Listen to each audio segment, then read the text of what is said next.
Por la Corporación Fundamental tiene la palabra doña Ensa Alvarado. Adelante. Muchas gracias, señor presidente. Con la venia de este excelentísimo tribunal,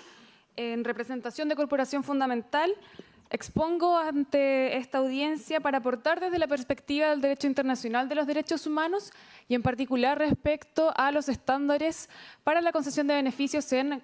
casos de violaciones graves de derechos humanos. En primer lugar, en cuanto a la persecución penal de graves violaciones a los derechos humanos, debemos establecer que las legislaciones nacionales deben necesariamente orientarse a la investigación, enjuiciamiento y sanción a los responsables, ya sea en el mismo momento de la comisión del delito o posteriormente una vez que se ha regresado a gobiernos democráticos y los tribunales pueden funcionar de manera imparcial e independiente.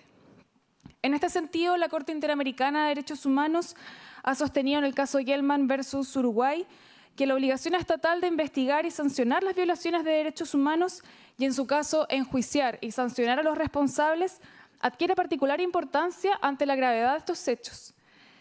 y, además, por la naturaleza de los derechos lesionados, especialmente en vista de que la prohibición de la desaparición forzada de personas y su correlativo deber de investigación y sanción a los responsables ha alcanzado el carácter de norma ius cogens. A su vez, la extensión de esta norma ius cogens no se agota solamente en la condena a los responsables de graves violaciones a los derechos humanos, sino que también es relevante que dichas condenas sean efectivamente cumplidas. Esto, excelentísimo tribunal, ya que no es sorpresivo que muchas veces estas condenas dictadas en países hayan sido letra muerta finalmente o que en algunos casos en que efectivamente se haya sancionado de forma razonable a los culpables de delitos de graves violaciones a los derechos humanos finalmente sean burlados por la concesión de amnistías, por ejemplo, o beneficios de libertad. En este sentido, la reacción de los organismos internacionales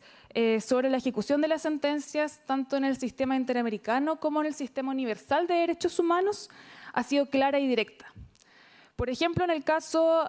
ante la Corte Interamericana Cepeda Vargas con Colombia, este tribunal fue explícito en llamar la atención respecto a la concesión de beneficios a condenados por este tipo de delitos. Y en especial atención a la regla de proporcionalidad, ha establecido que los estados deben asegurar en el ejercicio de su deber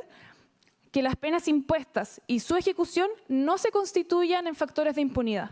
tomando en cuenta varios aspectos tales como las características del delito, la participación y la culpabilidad del acusado. Y además ha establecido que se debe contemplar penas adecuadas en relación con la gravedad de estos delitos. En la misma sentencia del caso Cepeda Vargas con Colombia, la Corte Interamericana ha establecido explícitamente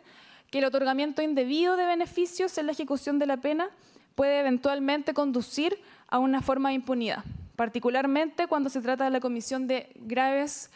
violaciones a los derechos humanos.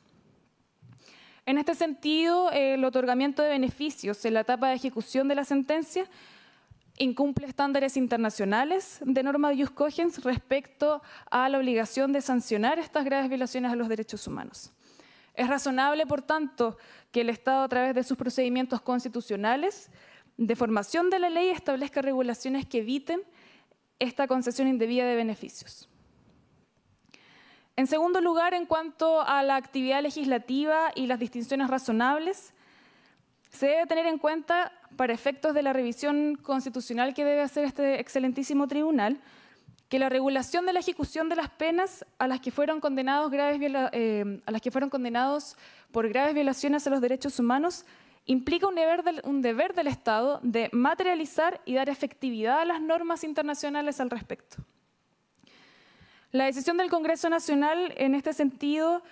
no debe analizarse fuera de este contexto, ya que sin lugar a dudas se relaciona con el cumplimiento de un imperativo internacional y, por qué no decirlo, también moral,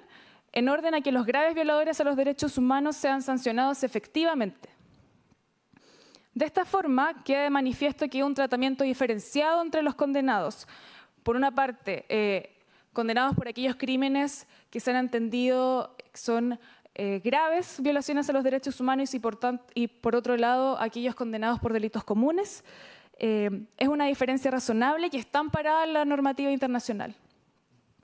Para entender esto hay que recordar que el principio de igualdad y no discriminación, al igual que la obligación de perseguir penalmente a los culpables por graves violaciones a los derechos humanos, es también un principio ius cogens.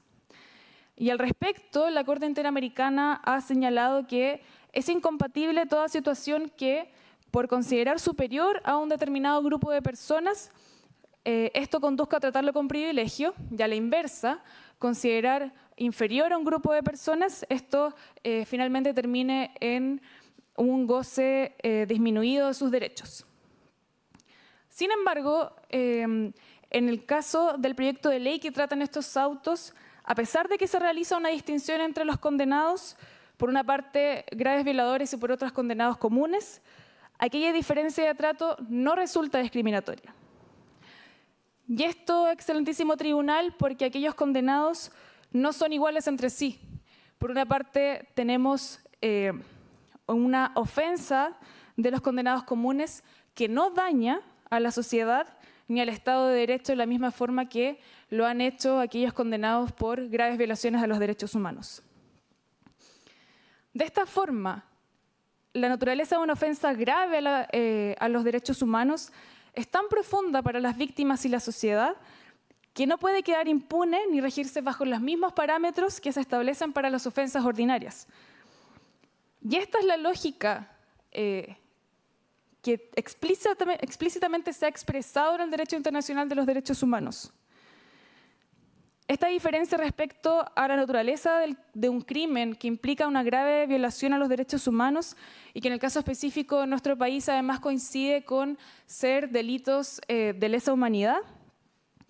ha sido también recogida por la jurisprudencia de la Corte Interamericana de Derechos Humanos, que en el caso del Monacid con Chile ha señalado que los crímenes de lesa humanidad son actos de violencia, pero son actos de violencia que no solo afectan a una víctima en particular, sino que a la humanidad, a la sociedad toda. Y es por tanto, a diferencia de lo que se ha dicho anteriormente, esta diferencia que se establece respecto a los crímenes de lesa humanidad no solo tiene fines prácticos, tiene que ver y está relacionado directamente con la gravedad de los delitos y con la naturaleza que tiene este tipo de delitos. De esta forma, no es una discriminación arbitraria el establecimiento de una diferencia de trato en cuanto a los requisitos de la ejecución de una pena para diferentes categorías de condenados, ya que en el caso particular de categorías de graves violaciones a los derechos humanos, la justificación de medidas más celosas en cuanto a elevar los requisitos para acceder a este tipo de beneficios se encuentra plenamente justificada en la naturaleza gravísima de los delitos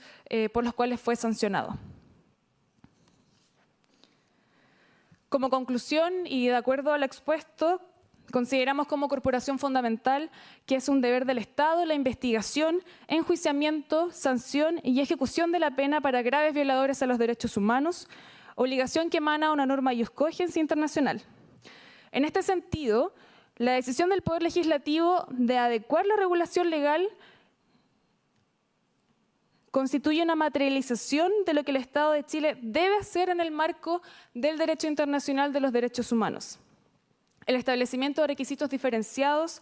para las poblaciones penales para asegurar la finalidad de sancionar las graves violaciones a los derechos humanos de ninguna forma se puede considerar como una discriminación arbitraria.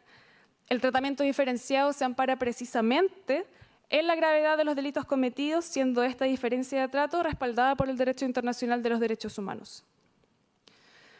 Por las anteriores consideraciones, estimamos que la sentencia que dicte este excelentísimo tribunal no debiese constituirse en una dificultad para el cumplimiento por el Estado de Chile de sus obligaciones internacionales, debiendo, por tanto, declararse constitucional el proyecto de ley en comento. Muchas gracias. Gracias a usted.